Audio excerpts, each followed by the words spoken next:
Vande Gujarat. Myself Digesh from ITI Ankleshwar. આજે આપણે semester 1ના electricity પાઠ વિશે શીખીશું. ઇલેક્ટ્રિસિટી આધુનિક માનવજાત જીવન જીવવા માટે જે ભૌતિક સુખ સગવડો ભોગવી રહ્યા છીએ તેમાં ટેકનોલોજીના વિકાસનો મહત્ત્વનો ફાળો છે. માનવજાતની સુખાકારી માટે ઉર્જાના જુદા જુદા સ્વરૂપો પૈકી વિદ્યુત ઉર્જા અગત્યનું સ્થાન ધરાવે છે. વિદ્યુત ઉર્જાને સહેલાઈથી સંગ્રહી શકાય છે તેમજ તેનું બીજા પ્રકારની ઉર્જામાં રૂપાંતર પણ કરી શકાય છે. વિદ્યુત એ ટેકનોલોજીની માતા છે તેવું કહેવું અતિશયોક્તિ નહીં ગણી શકાય. હવે વિદ્યુતના પાયાના પથ્થરો એટલે વિદ્યુતભારો એના વિશે શીખીશું. પ્રસ્તુત પ્રકરણમાં આપણે સ્થિર વિદ્યુતભાર, તેમના ગુણધર્મો અને તેમની વચ્ચે થતા આંતરક્રિયાઓ વચ્ચે અભ્યાસ કરીશું, જેને સ્થિત વિદ્યુતશાસ્ત્ર સ્ટેટિક ઇલેક્ટ્રિસિટી કહે છે. આવા સ્થિત વિદ્યુતશાસ્ત્રનો ઉપયોગ કોપિયર મશીન, લેઝર પ્રિન્ટર, ટેલિવિઝન વગેરે જેવા ઉપકરણોમાં થાય છે. આકાશમાં થતા વીજળીના ચમકારા જેવા કે કુદરતી ઘટનાઓ પણ વિદ્યુત શાસ્ત્રથી સમજી શકાય છે. હવે વિદ્યુતભાર કોઈપણ દ્રવ્ય અમુક મૂળભૂત કણોનું બનેલું છે. આ મૂળભૂત કણો 100 કરતાં વધુ છે, પરંતુ તે પૈકી 3 કણો ઇલેક્ટ્રોન, પ્રોટોન, ન્યુટ્રોન વ્યવહારિક રીતે અગત્યના છે. આ કણો પોતાના દળના કારણે એકબીજા પર ગુરુત્વાકર્ષી બળ લગાડે છે. એકબીજાને 1 સેન્ટીમીટર અંતરે રહેલા 2 ઇલેક્ટ્રોન વચ્ચે 5.5 ગુણ્યા 10⁻⁻67 ન્યૂટન જેટલું અંતર ગુરુત્વાકર્ષી બળ લાગે છે, જે આકર્ષી પ્રકારનું છે. 2 ઇલેક્ટ્રોન વચ્ચે 2.3 ગુણ્યા 10⁻24 ન્યૂટન જેટલું આકર્ષી બળ લાગે છે. ગુરુત્વાકર્ષણ ઉપરાંત વધારાનું બળ તે વિદ્યુત બળ છે, જે મૂળભૂત આંતરિક ગુણધર્મને કારણે આવું બળ લાગે છે. તેને કણ પરનો વિદ્યુતભાર ઇલેક્ટ્રિસિટી ચાર્જ કહે છે. 2 કણો વચ્ચે ગુરુત્વાકર્ષણ બળ ઉદ્ભવવાનું કારણ તેમના દળ છે. તે જ રીતે તેમની વચ્ચે વિદ્યુત બળ ઉદ્ભવવાનું કારણ તેમના પર રહેલા વિદ્યુત ભાર છે. ઇલેક્ટ્રોન અને પ્રોટોન પરના વિદ્યુતભારનું મૂલ્ય સમાન છે, પરંતુ તેઓ વિરુદ્ધ પ્રકારના છે. વિદ્યુતભાર 2 પ્રકારના છે, એક ધન વિદ્યુતભાર અને બીજો ઋણ વિદ્યુતભાર. પ્રણાલીગત રીતે પ્રોટોનના વિદ્યુતભારને ધન અને ઇલેક્ટ્રોન વિદ્યુતભારને ઋણ ગણવામાં આવે છે, પરંતુ જો આના કરતાં ઉલટી સંજ્ઞા સ્વીકારવામાં આવે ભૌતિક વિજ્ઞાનમાં કોઈ ફેર ના પડે. 2 સમાન વિદ્યુતભારો વચ્ચે આકર્ષણ અને અસમાન વિદ્યુતભાર વચ્ચે અપાકર્ષણ ઉદ્ભવે છે. આ બળ 2 વિદ્યુતભારોને જોડતી રેખા પર હોય છે. આમાં કુલમના નિયમ અનુસાર r અંતરે રહેલા 2 વિદ્યુતભારો Q1 અને Q2 વચ્ચે પ્રવર્તતું બળ F varies as Q1 into Q2 upon r². Therefore, F is equal to K into Q1 into Q2 upon r². જ્યાં K એ કુલમ અચળાંક છે, જેનું મૂલ્ય Q1 અને Q2 અને આરના એકમ પર આધાર રાખે છે. જ્યાં K ઇઝ ઇક્વલ ટુ 9 ગુણ્યા 10⁻9 newton into metre square into C- લેવામાં આવે છે. CGS પદ્ધતિમાં Kનું મૂલ્ય 1 જેટલું હોય છે. હવે વિદ્યુત ક્ષેત્ર. વિદ્યુતભારની આસપાસ રહેલા અવકાશમાં વિદ્યુતભારને લીધે એક જાતની અસર ઉત્પન્ન થાય છે. વિદ્યુતભારની આજુબાજુના જેટલા વિસ્તારમાં તેની અસર પ્રવર્તમાન હોય તે વિસ્તારને વિદ્યુત ક્ષેત્ર કહે છે. આ વિદ્યુત ક્ષેત્ર તેમાં મૂકેલા બીજા કોઈ વિદ્યુતભાર Q0 પર પ્રક્રિયા કરી શકે છે અને તેના પર બળ લગાડે છે, જેના દ્વારા વિદ્યુત ક્ષેત્ર ઉત્પન્ન થાય છે. તે વિદ્યુતભાર પર વિદ્યુત ક્ષેત્ર બળ લગાડતું નથી. આમ વિદ્યુત ક્ષેત્ર એ Q અને Q0 વચ્ચે મધ્યસ્થી તરીકે કાર્ય કરે છે. ધારો કે કોઈ એક વિદ્યુતભાર Qને યામ પદ્ધતિના ઉગમ બિંદુ પર મૂકેલા છે. તેના વિદ્યુત ક્ષેત્રમાં કોઈ બિંદુને Q0 વિદ્યુતભારને એવી રીતે મૂકવામાં આવે કે જેથી Qનું સ્થાન બદલાય નહીં. જો આ બિંદુનું સ્થાન સદિશ R હોય તો તે બિંદુ આગળ વિદ્યુત ક્ષેત્ર નીચે મુજબ વ્યાખ્યાયિત કરી શકાય. ER is equal two FR નીચેના છેદમાં Q0. અહીં ઈને આપેલા વિદ્યુતભારનું Rનું સ્મોલ r સ્થાન આગળનું વિદ્યુત ક્ષેત્ર અથવા વિદ્યુત ક્ષેત્રની તીવ્રતા કહે છે. આ રીતે મળતી રાશિ Q0થી સ્વતંત્ર છે. તે માટે વિદ્યુત તંત્રના વિદ્યુતભારોના મૂલ્ય પર તેમની ગોઠવણી અને Q0ના સ્થાન સદિશ R પર આધારિત છે. વિદ્યુત ક્ષેત્રની તીવ્રતાનું મૂલ્ય નક્કી કરવા માટે વપરાતા વિદ્યુતભાર Q0 ને પરીક્ષણ વિદ્યુતભાર ટેસ્ટ ચાર્જ અને વિદ્યુત ક્ષેત્ર ઉત્પન્ન કરતા વિદ્યુતભારને વિદ્યુત ક્ષેત્રના પ્રાપ્તિ સ્થાનો મીન્સ કે સોર્સ કહે છે. SI પદ્ધતિમાં વિદ્યુત ક્ષેત્રનો એકમ NC-1 અથવા VM-1 છે. જો Q0 = 1C હોય તો E=F થાય. આ પરથી વિદ્યુત ક્ષેત્રની વ્યાખ્યા નીચે મુજબ આપી શકાય. કોઈપણ વિદ્યુતભાર તંત્રની આસપાસના વિસ્તારમાં કોઈ બિંદુ પાસે એકમ ધન વિદ્યુતભાર પર લાગતા વિદ્યુત બળને તે વિદ્યુત તંત્રનું વિદ્યુત ક્ષેત્ર અથવા વિદ્યુત ક્ષેત્રની તીવ્રતા E કહે છે. હવે વિદ્યુત પ્રવાહ વિશે શીખીશું. વિદ્યુત પ્રવાહનું નિર્માણ વિદ્યુતભારની ગતિને લીધે થાય છે. વાહકના કોઈ આડછેદમાંથી t સમયમાં પસાર થતો ચોખ્ખો વિદ્યુતભારનો સ્થાયી વહન I=Q નીચેના છેદમાં t ને કોઈ આડછેદમાંથી પસાર થતા પ્રવાહ તરીકે વ્યાખ્યાયિત કરવામાં આવે છે. વિદ્યુતભારોની ગતિની દિશાને લંબ એવા વાહકના કોઈ આડછેદમાંથી એકમ સમયમાં પસાર થતા વિદ્યુતભારના જથ્થાને વિદ્યુત પ્રવાહ I કહે છે. SI પદ્ધતિમાં વિદ્યુત પ્રવાહ Iનો સમાવેશ મૂળભૂત રાશિ તરીકે કરવામાં આવ્યો છે. વિદ્યુત પ્રવાહનો SI એકમ એમ્પિયર છે, જે કુલમ્બ પર સેકન્ડ બરાબર છે. T=1 સેકન્ડ, Q=1 કુલમ્બ અને I=1 એમ્પિયર લઈએ તો I=1 એમ્પિયર થાય. જો વાહકના કોઈ આડછેદમાંથી લંબરૂપે 1 સેકન્ડમાં પસાર થતો વિદ્યુતભારનો જથ્થો 1 કુલમ્બ હોય તો તેમાંથી પસાર થતો વિદ્યુતભાર 1 એમ્પિયર છે તેમ કહેવાય. નાના વિદ્યુત પ્રવાહો માટે મિલી એમ્પિયર MA અને માઇક્રો એમ્પિયર μA એકમો વપરાય છે. સામાન્ય સ્થિતિમાં દરેક પદાર્થમાં ઇલેક્ટ્રોનની સંખ્યા અને પ્રોટોનની સંખ્યા સમાન હોય છે. તેથી વિદ્યુતની દ્રષ્ટિએ તટસ્થ હોય છે. પદાર્થમાં ઇલેક્ટ્રોન એ ન્યુક્લિયસ અસમાન પ્રોટોનની સરખામણીમાં ઓછા બળથી જકળાયેલા હોય છે. પરિણામે બે પદાર્થો વચ્ચેની યોગ્ય પ્રક્રિયા, દાખલા તરીકે ઘર્ષણ, ને કારણે ફક્ત ઇલેક્ટ્રોન એક જ પદાર્થ પરથી બીજા પદાર્થ પર જાય છે. જે પદાર્થ આ વધારાના ઇલેક્ટ્રોન મેળવે છે તે ઋણ વિદ્યુતભારિત હોય છે. જે પદાર્થ ઇલેક્ટ્રોન ગુમાવે છે તે ધન વિદ્યુતભારિત હોય છે, કારણ કે તેમાંની પ્રોટોનની સંખ્યા ઇલેક્ટ્રોનની સંખ્યા કરતાં વધુ હોય છે. આથી જ્યારે કાચના સળિયાને રેશમના કપડા સાથે ઘસવામાં આવે ત્યારે કાચ પરના કેટલાક ઇલેક્ટ્રોન રેશમના કપડા પર જાય છે અને કાચનો સળિયો ધન વિદ્યુતભારિત થાય છે. રેશમનું કપડું વધારાના ઇલેક્ટ્રોન મેળવતું હોવાથી તે ઋણ વિદ્યુતભારિત થાય છે. પરંતુ વિદ્યુતભારને પારખવા માટે વપરાતા સાદા ઉપકરણને ઇલેક્ટ્રોસ્કોપ કહે છે. વિદ્યુતભાર પર દળ જેવો એક મૂળભૂત ગુણધર્મ છે. તેની વ્યાખ્યા આપવી મુશ્કેલ છે. વિદ્યુતભારના જથ્થાનો SI એકમ કુલમ્બ છે. તેની સંજ્ઞા C છે. 1 એમ્પિયર વિદ્યુત પ્રવાહનું વહન કરતા વાહક તારના કોઈપણ આડછેદમાંથી 1 સેકન્ડમાં પસાર થતા વિદ્યુતભારના જથ્થાને 1 કુલમ્બ કહે છે. પ્રોટોન પરનો ભાર વિદ્યુતભાર E=1.6 × 10⁻14 C મીન્સ કુલમ્બ છે.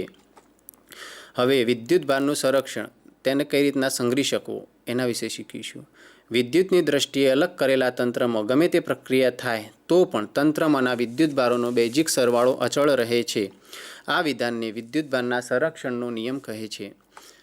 વિદ્યુતની દ્રષ્ટિએ અલગ કરેલા તંત્રમાં બહારથી કોઈ વિદ્યુતભાર તંત્રમાં પ્રવેશતો નથી કે અંદરથી કોઈ વિદ્યુતભાર બહાર જતો નથી. કોઈપણ વિદ્યુતભાર વિહીન વસ્તુ તંત્રની અંદર બહાર આવજા કરી શકે છે. વિદ્યુત પ્રવાહની ઘનતા જેની દિશા વિદ્યુત પ્રવાહ Iની દિશામાં હોય છે.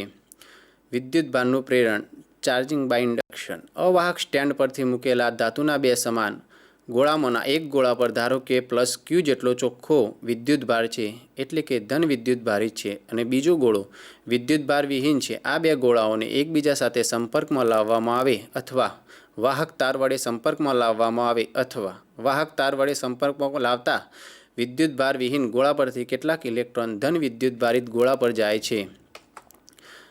ધન વિદ્યુતભારિત ગોળા પરનો વિદ્યુતભાર ઓછો થાય છે અને વિદ્યુતભાર વિહીન ગોળો ઇલેક્ટ્રોન ગુમાવવાને કારણે ધન વિદ્યુતભારિત થાય છે. હવે બંને ગોળા સમાન હોવાથી સંપર્ક બાદ બંને ગોળા પર +Q2 જેટલો સમાન વિદ્યુતભાર હશે.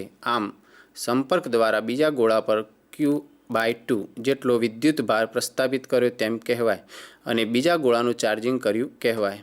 વસ્તુને ચાર્જિંગ કરવાની બીજી રીત. તે રીતમાં વિદ્યુતભાર પદાર્થ પોતાના વિદ્યુતભાર ગુમાયા વગર તેમજ બીજી વસ્તુના ભૌતિક સંપર્કમાં આવ્યા વગર તે વિરુદ્ધ પ્રકારનો વિદ્યુતભાર બીજી વસ્તુ પર પ્રેરિત કરે છે. તેને વિદ્યુતભારનું પ્રેરણ કહે છે. હવે કુલમ્બનો નિયમ. ફ્રેન્ચ વૈજ્ઞાનિક ચાર્લ્સ કુલમ્બે 1736 થી 1806 પ્રયોગ દ્વારા બે વિદ્યુતભાર વચ્ચે થતા આકર્ષણ અને અપાકર્ષણને માત્રાત્મક રૂપે માપીને તેમની વચ્ચે પ્રવર્તતા બળનો નિયમ તારવ્યો, જે કુલમ્બના નિયમ તરીકે ઓળખાય છે. આ નિયમ નીચે મુજબ છે. બે બિંદુવત સ્થિર વિદ્યુતભારો વચ્ચે પ્રવર્તું વિદ્યુત બળ તે વિદ્યુતભારોના મૂલ્યોના કારણે ગુણાકારના સમપ્રમાણમાં અને તેમની વચ્ચેના અંતરના વર્ગના વ્યસ્ત પ્રમાણમાં હોય છે. ધાત્વિક વાહકોમાં વિદ્યુત વહન ઋણ વિદ્યુતભારિત ઇલેક્ટ્રોનની ગતિને લીધે થાય છે. વિદ્યુતીય વિભાજ્ય દ્રાવણોમાં ધન અને ઋણ આયનોની પરસ્પર વિરુદ્ધ દિશામાંની ગતિને લીધે વિદ્યુત વહન થાય છે. જ્યારે સેમિકન્ડક્ટર્સ અર્ધવાહકો, જેમાં વિદ્યુત વહન આંશિક રીતે ઇલેક્ટ્રોન દ્વારા અને આંશિક રીતે હોલના કારણે થતું હોય છે. વાહકના કોઈપણ બિંદુ પાસે વિદ્યુતભાર સંગ્રહ પામતો નથી કે સ્વયં ઉદ્ભવતો નથી કે નાશ પામતો નથી, એટલે વિદ્યુતભારનું સંરક્ષણ થાય છે.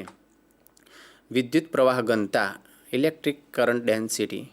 વાહકના કોઈપણ બિંદુ પાસે પ્રવાહ ઘનતા એટલે કે બિંદુ પાસે પ્રવાહની દિશાને લંબ એવા એકમ આડછેદમાંથી પ્રવાહ પસાર થતો વિદ્યુત પ્રવાહ, એકમ સમયમાં પસાર થતો વિદ્યુત પ્રવાહનો જથ્થો.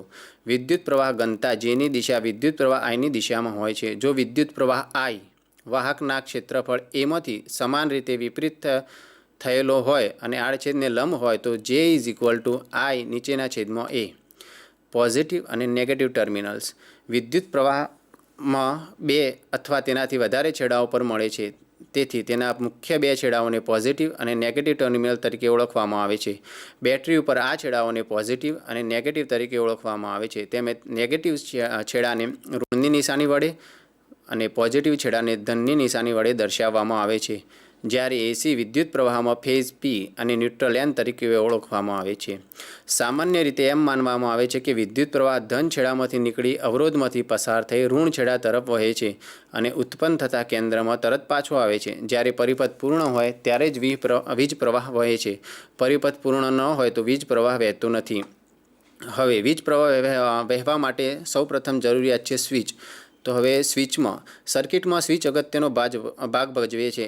સ્વિચ વિદ્યુત પ્રવાહના વહનને કંટ્રોલ કરે છે, અથવા તો બીજી રીતે જોઈએ તો સ્વિચ પરિપથમાં ભંગાણ અને જોડાણ કરે છે. સ્વિચ બે પોઝિશનમાં હોય છે, એક ઓન, બીજી ઓફ. જ્યારે સ્વિચ ઓન પોઝિશનમાં હોય ત્યારે વિદ્યુત પ્રવાહ પરિપથમાં વહે છે. જ્યારે ઓફ પોઝિશનમાં હોય ત્યારે પરિપથમાં વિદ્યુત પ્રવાહનું વહન થતું નથી. આમ કાર્ય માટે વીજ પરિપથમાં સ્વિચ અનિવાર્ય છે. હવે સ્વિચ જેટલું જ અગત્યનું છે ફ્યુઝ. ફ્યુઝ બે વિભાગમાં વહેંચાયેલો હોય છે, એક બેઝ, બીજો ગ્રીપ. આ બંને ભાગ ચિનાઈ માટીથી બનાવેલા હોય છે. ગ્રીપમાં બે પોઈન્ટ હોય છે. બંને પોઈન્ટને વાયર વડે જોડવામાં આવે છે. આ વાયરને ફ્યુઝ વાયર કહે છે. ફ્યુઝને શ્રેણી જોડાણમાં જોડવામાં આવે છે. ફ્યુઝ વાયર કલાઈ અને સીસાની મિશ્ર ધાતુમાંથી બનાવવામાં આવે છે. તેના વાયરનું ગલનબિંદુ ખૂબ નીચું હોય છે. આથી જ્યારે વિદ્યુત દબાણ વધી જાય છે ત્યારે આ વાયર પીગળી જવાથી વિદ્યુત પરિપથમાં ભંગાણ પડે છે અને વિદ્યુત પ્રવાહ વહેતો બંધ થાય છે. આમ પરિપથમાં જોડાણ કરેલા સાધનોને નુકસાન થતું અટકી જાય છે. વિદ્યુત પ્રવાહ પરિપથમાં ફરીથી ચાલુ કરવા માટે ફ્યુઝ વાયર ફરીથી બાંધી દેવામાં આવે છે. વિદ્યુત પરિપથ. વિદ્યુત પ્રવાહ જે માર્ગમાં થઈને વહે છે તે માર્ગને વિદ્યુત પરિપથ કહે છે. વિદ્યુત પરિપથમાં અવરોધોનું જોડાણ શ્રેણીમાં, સમાંતર અને મિશ્ર કરવામાં આવે છે. શ્રેણી જોડાણનો નિયમ. બે બિંદુઓ વચ્ચે એક કરતાં વધુ અવરોધોને એવી રીતે જોડવામાં આવે કે જેથી દરેક અવરોધમાંથી પસાર થતો વિદ્યુત પ્રવાહ સમાન હોય અને વિદ્યુત પ્રવાહને વહેવા માટે ફક્ત એક જે માર્ગ ઉપલબ્ધ હોય તો તે અવરોધોને બે બિંદુઓ વચ્ચે શ્રેણીમાં જોડેલ છે તેમ કહેવાય. આકૃતિમાં દર્શાવ્યા પ્રમાણે આ પરિપથમાં કિર્ચોફનો બીજો નિયમ લાગતા IR1 + IR2 + IR3 = V. I common કાઢીએ તો R1 + R2 + R3 મીન્સ કે જે રેઝિસ્ટન્સ છે એને શ્રેણીમાં જોડેલા છે = V. R1 + R2 + R3 = V/V. V means volt, I means ampere. સમીકરણ 1. જો R એ A અને B બિંદુ વચ્ચેના ત્રણ અવરોધોનો સમતુલ્ય અવરોધ હોય તો આકૃતિ પરથી IR = V. સમીકરણ 2. R = V/I. સમીકરણ 1 અને 2 ને સરખાવતા R = R1 + R2 + R3. વ્યાપક રીતે R = R1 + R2 + R3 + Rn. આમ શ્રેણી જોડાણનો સમતુલ્ય અવરોધ શ્રેણીમાં જોડેલા બધા અવરોધોના સરવાળા બરાબર હોય છે. હવે સમાંતર જોડાણ. બે બિંદુઓ વચ્ચે એક કરતાં વધુ અવરોધોને એવી રીતે જોડવામાં આવે કે જેથી વિદ્યુત પ્રવાહને વહેવા માટે એક કરતાં વધુ માર્ગો ઉપલબ્ધ હોય અને દરેક અવરોધોના છેડા વચ્ચે વિદ્યુત સ્થિતિમાનનો તફાવત સમાન હોય તો તે અવરોધો તે બે બિંદુઓ વચ્ચે સમાંતર જોડેલા છે તેમ કહેવાય. આકૃતિમાં દેખાય એ પ્રમાણે 3 અવરોધો R1, R2 અને R3 ને બિંદુ A અને બિંદુ B વચ્ચે સમાંતર જોડેલ છે. અહીં અવરોધોના એક તરફના છેડાઓ એક સામાન્ય બિંદુ A સાથે, બીજા તરફના છેડાઓ એક સામાન્ય બિંદુ B સાથે જોડેલ છે. અહીં V, A, R1, B, V બંધ ગાળા માટે કિર્ચોફનો નિયમ વાપરતા I1 R1 V I1 V upon R1. આ જ રીતે V A R2 B V બંધ ગાળા માટે I2 R2 V I2 V by R2 અને V A R3 B V બંધ ગાળા માટે I3 R3 V that means I3 V by R3. આ સમીકરણનો સરવાળો લેતા I1 વત્તા I2 વત્તા I3 V by R1 વત્તા V by R2 વત્તા V by R3. પણ જંક્શન A પાસે કિર્ચોફનો પ્રથમ નિયમ અનુસાર I1 વત્તા I2 વત્તા I3 V by R1 વત્તા V by R2 વત્તા V by R3. જો આ જોડાણનો સમતુલ્ય અવરોધ R હોય તો I VR સમીકરણ 2 અને સમીકરણ 3 ને સરખાવતા V by R V by R1 વત્તા V by R2 વત્તા V by R3. Therefore V by R V common કાઢીએ તો V મોટા કૌંસમાં 1/R1 વત્તા 1/R2 વત્તા 1/R3. That means 1 by R 1 by R1 વત્તા 1 by R2 વત્તા 1 by R3. અને સામાન્ય રીતે જોઈએ તો 1 by R 1 by R1 વત્તા 1 by R2 વત્તા 1 by R3 up to 1 by Rn.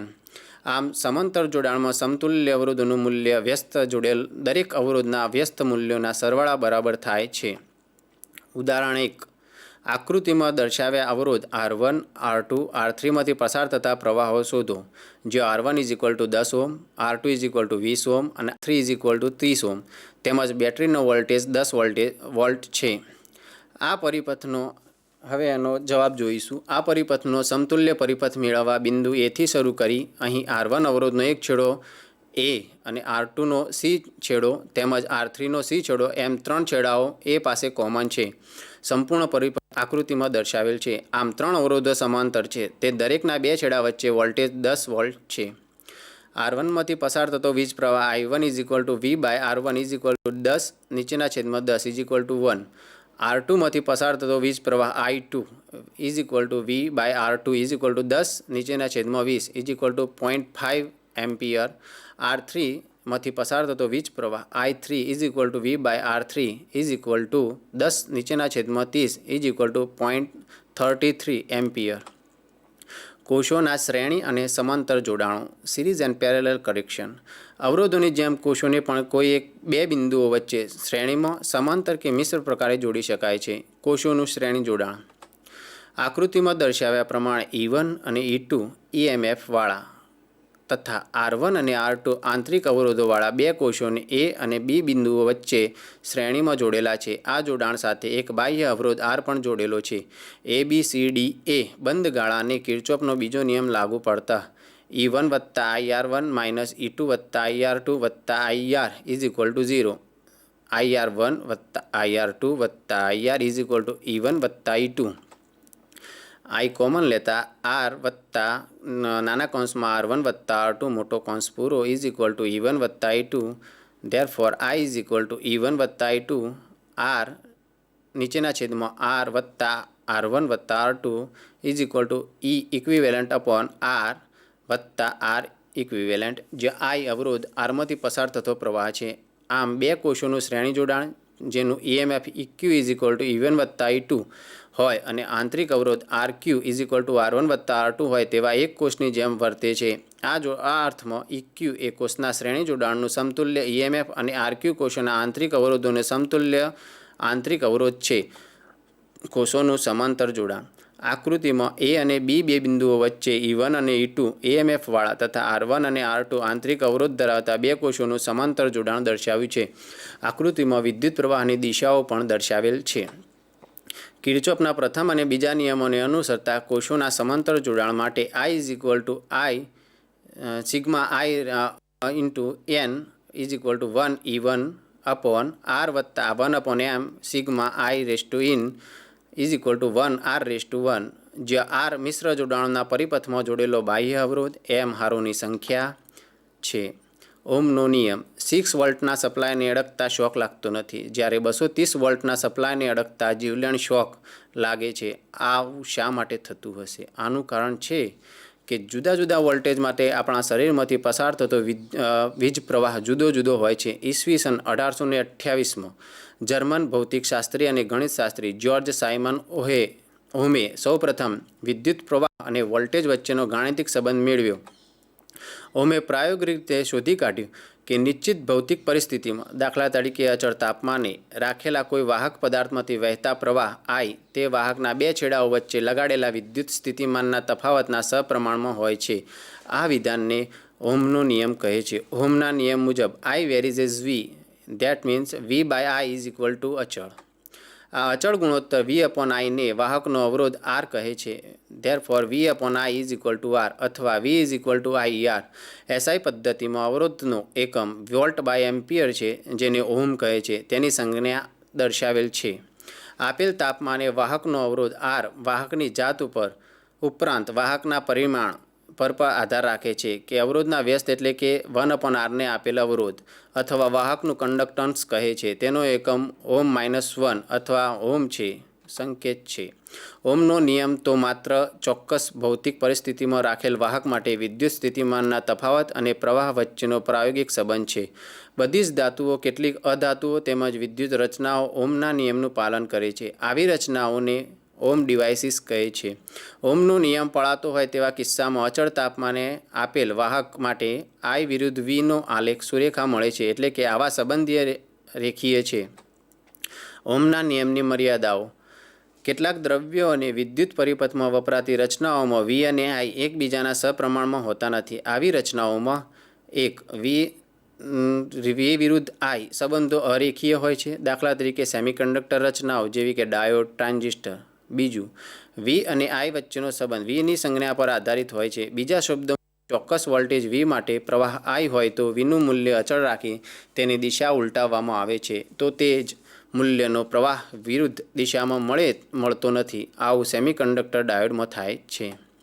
V I નો સંબંધો જુદા જુદા એટલે કે નોન યુનિક હોય છે, અર્થાત પ્રવાહ I ના આપેલ એક જ મૂલ્ય માટે V ની એક કરતાં વધુ કિંમતો મળે છે. આવી વર્તણૂક ધરાવતી રચનાનો આલેખ દર્શાવેલો છે. ઓહમના નિયમનું પાલન ન કરતા દ્રવ્યો અને રચનાઓએ નોન ઓહમિક રચનાઓ કહે છે. આવી રચનાઓને વ્યાપકપણે ઇલેક્ટ્રોનિક પરિસ્થિતિમાં ઉપયોગ થાય છે. વિદ્યુત અવરોધકતા અને વાહકતા, ઇલેક્ટ્રિક રેઝિસ્ટિવિટી એન્ડ કંડક્ટિવિટી. વાહકનો અવરોધ R વાહકના પરિમાણ પર કેવી રીતે આધાર રાખે છે તે સમજવા માટે A આડછેદવાળો અને L લંબાઈનો એક વાહક તાર ધ્યાનમાં લો. હવે પ્રયોગ દ્વારા જાણી શકાય કે આપેલા તાપમાને વાહકનો અવરોધ વાહકની લંબાઈના સપ્રમાણમાં અને આડછેદ ક્ષેત્રફળ A ના વ્યસ્ત પ્રમાણમાં હોય છે. R વેરીઝ એઝ L અને R varies as 1/A. R varies as L/A. R is equal to ρ L/A. અહીં અચળાંક ρને વાહકના દ્રવ્યની અવરોધકતા કહે છે. તે વાહકના દ્રવ્યની જાત, વાહકના તાપમાન, વાહક પરના દબાણ પર આધાર રાખે છે, પણ વાહકના પરિમાણ પર આધારિત નથી. અવરોધકતા ρનો એકમ ઓહમ ઇન્ટુ મીટર છે. કિર્ચોફનો નિયમ. વ્યવહારમાં જુદા જુદા હેતુઓ માટે વપરાતા વિદ્યુત પરિપથોમાં અવરોધો, કેપેસિટરો, ઇન્ડક્ટરો, બેટરીઓ જેવા પરિપથ ઘટકો એકબીજા સાથે જટિલ રીતે જોડાયેલા હોય છે. આવા પરિપથોને સાદા, શ્રેણી કે સમાંતર જોડાણના નિયમો લાગુ પાડી શકાય નહીં. વ્યાપક રીતે આવા પરિપથોને નેટવર્ક કહે છે. જંકશન અથવા બ્રાન્ચ પોઈન્ટ. નેટવર્કમાં જે બિંદુ પાસે 2 થી વધારે એટલે કે ઓછામાં ઓછા 3 વાહકો ભેગા થતા હોય તેવા બિંદુને જંકશન અથવા બ્રાન્ચ પોઈન્ટ કહે છે. કોઈ રેલવે સ્ટેશન પાસે કેટલીક રેલવે લાઇન ભેગી મળે તો જંકશન કહેવાય, તે તમને ખબર હશે. આકૃતિમાં A અને B બિંદુ પાસે 3 વાહકો ભેગા મળે છે, તેથી A અને B બિંદુને જંકશન અથવા બ્રાન્ચ પોઈન્ટ કહેવાય. હવે લૂપ. વાહકોથી બનતા બંધ પરિપથને લૂપ કહે છે. આકૃતિમાં CDABC, AFEBA અને CDAFEBC એ વાહકોથી બનતા બંધ પરિપથો છે. તે દરેકને લૂપ કહેવાય. કિર્ચોફના નિયમો. પ્રથમ નિયમ. કિર્ચોફનો પ્રથમ નિયમ એ વિદ્યુત ભારના સંરક્ષણના નિયમની વ્યવહારિક દ્રષ્ટિએ ઉપયોગી છે. પ્રવાહોની દિશાઓ પર જોઈ શકાય કે I1 વત્તા I3 વત્તા -i2 વત્તા -i4 વત્તા -i5 ઇઝ ઇક્વલ ટુ 0. આમ જંકશન પાસે ભેગા મળતા વિદ્યુત પ્રવાહોનો બેઝિક સરવાળો શૂન્ય હોય છે. આ વિધાનને કિર્ચોફનો પ્રથમ નિયમ કહે છે. ધેટ મીન્સ બીજો નિયમ. ઉર્જા સંરક્ષણના નિયમ અને વિદ્યુત સ્થિતિમાનની ભાવનાનો ઉપયોગ કરી કોઈ બંધ પરિપથનો અભ્યાસ કરી શકાય છે. કિર્ચોફનો બીજો નિયમ આવી ચર્ચાનો નિચોડ છે. આકૃતિ ABCDEA પ્રમાણે R1, R2, R3, R4, R5 અવરોધો અને E1 તથા E2 વિદ્યુત ચાલક બળવાળા વિદ્યુત કોષો વડે બંધ પરિપથ ABCDEA રચે છે. વિદ્યુત સ્થિતિમાનમાં થતો વધારો વિદ્યુત કોષના EMF E જેટલો હોય છે. વળી સ્થિર પરિપથમાં દરેક વખતે વિદ્યુત સ્થિતિમાનના એક મૂલ્ય હોય છે. Sigma IR is equal to sigma E. આ સમીકરણ દર્શાવે છે કે કોઈ બંધ પરિપથમાંના અવરોધો અને તેમાંથી વહેતા આનુષંગિક વિદ્યુત પ્રવાહ ગુણાકારોનો સમગ્ર બંધ માર્ગ પરનો બેઝિક સરવાળો તે બંધ માર્ગમાં લાગેલા EMFના બેઝિક સરવાળા બરાબર છે. આ વિધાનને કિર્ચોફનો બીજો નિયમ કહે છે. વિસ્ટન બ્રિજ. કિર્ચોફનો નિયમ લાગુ પડતા વિસ્ટન બ્રિજમાં જોઈશું. અજ્ઞાત અવરોધોનું મૂલ્ય પ્રમાણભૂત અવરોધોની સાપેક્ષમાં ચોકસાઈ માપવા માટે ઈસવીસન 1843માં ચાર્લ્સ વિસ્ટને જે પરિપથ વિકસાવ્યો વિસ્ટન બ્રિજ તરીકે ઓળખવામાં આવે છે. આકૃતિમાં અવરોધ R1, R2, R3, R4 વડે 4 અવરોધ ભુજાઓ બંધ ગાળો રચે તેમ જોડાયેલી હોય છે. બીજો ઇન્સ્ટ્રુમેન્ટ છે મીટર બ્રિજ. વિસ્ટન બ્રિજના સિદ્ધાંતનો ઉપયોગ કરીને બનાવેલી પ્રાયોગિક રચનાને મીટર બ્રિજ કહે છે, જેની મદદથી અજ્ઞાત અવરોધોનું મૂલ્ય પ્રાયોગિક રીતે શોધી શકાય છે.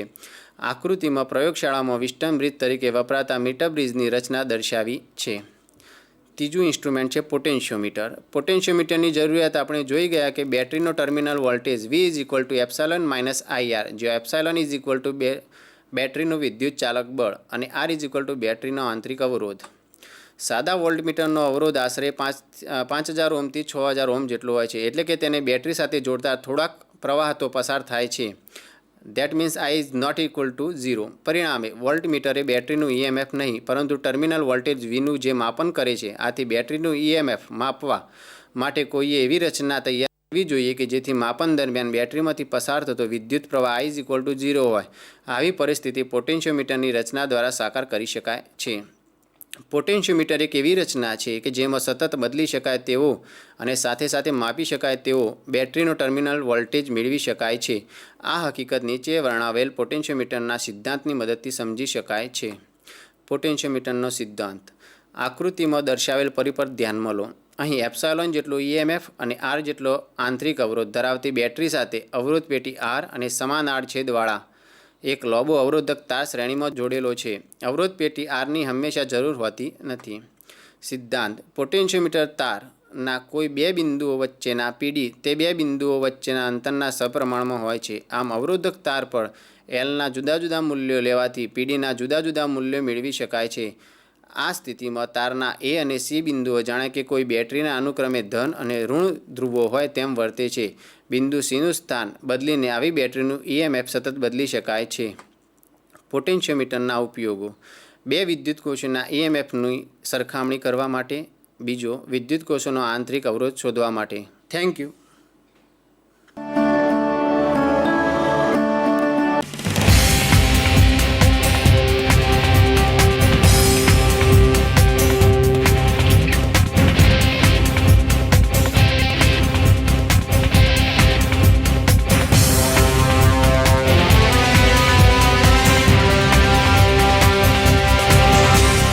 વંદે ગુજરાત.